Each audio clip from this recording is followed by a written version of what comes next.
Hi everyone, welcome back to our channel.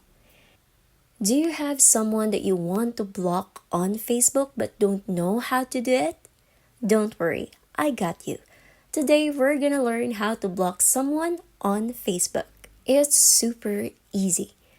Now the first thing that we need to do is of course open our Facebook app on our phone.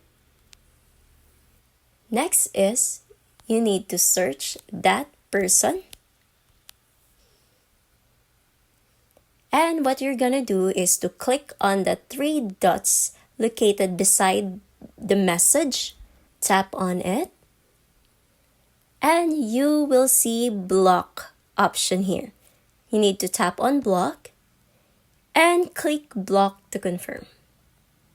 And that's it. That's how you block someone on Facebook. And if you find this video helpful, don't forget to click like, subscribe, and click that notification bell for more videos like this.